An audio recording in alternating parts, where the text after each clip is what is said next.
A lot of feminists are turned off by the Christian faith because of what they perceive to be the second-class treatment of women in the Bible, especially within the marriage relationship where the wife is supposed to submit to her husband. I think their point revolves around the view that, the command for women to submit to their men leads to the abuse of many women by their husbands. They also point to the lack of voice of the wife in the family, especially when her husband is a dominant macho type. I think there is a misappreciation of what the Bible really says about the role of women in the marriage relationship. The Bible never allows the husband to be abusive to his wife. What many wives need to understand is that God actually placed a significant responsibility on husbands. We get the sense from what the Apostle Paul wrote in his letter to the Ephesians as he discussed the roles of the husbands and wives in a marriage relationship. This is what he said about the role of wives. Wives, submit to your own husbands as to the Lord. For the husband is the head of the wife, even as Christ is the head of the church, his body, and is himself its Savior.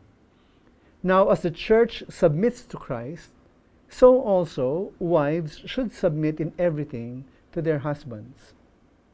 We find in this passage that the very foundation of the marriage relationship is Christ, who is the head of the church. And Paul said that the relationship that Jesus has with the church is the kind of relationship that the husband should have with his wife. And in the same way that all of us followers of Jesus should submit ourselves to him, the one who sacrificed himself because of his love for us, so also the wife is expected to submit to her husband.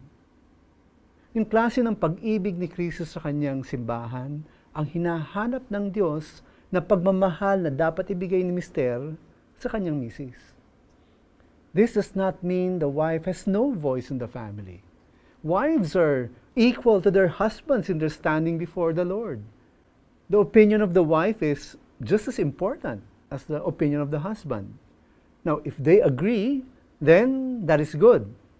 But if they disagree, one has to make the decision on behalf of the family.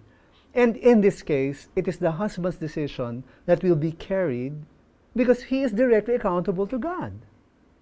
Submission is therefore all about acknowledging the roles assigned by God to husbands and wives. Ang problema siguro, maraming mga lalaki ang kulang sa pagpapakita ng pagmamahal sa kailang mga misis o kaya yung sarili lang nila iniisip nila. Marami rin mga kalalakihan na feeling macho, kaya inaabuso, ginugulpi, dinodomina kailang mga asawa. Paano nga naman magsasubmit yung mga misis kung ganitong kailang mister?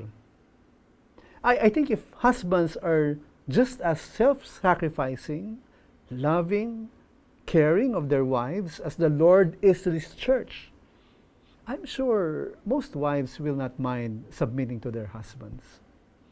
If husbands are indeed abusive, the Bible does not say that wives are to blindly do whatever their husbands say.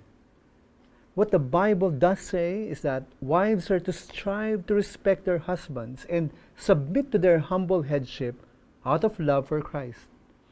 They do this not for the sake of their husband, but ultimately as a way to honor Christ.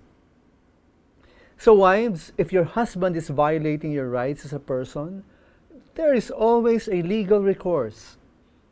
If you have a husband who is not so loving and maybe a bit abusive, still give him the respect that is due him as your husband who is accountable directly to God. Do this for Christ's sake. But if you have a husband who loves you and cares for you, enjoy your loving submission to your husband. Submit to him and give him your full respect. And that will make it a joy for him to lead a family and to be a loving and self-sacrificing husband to you.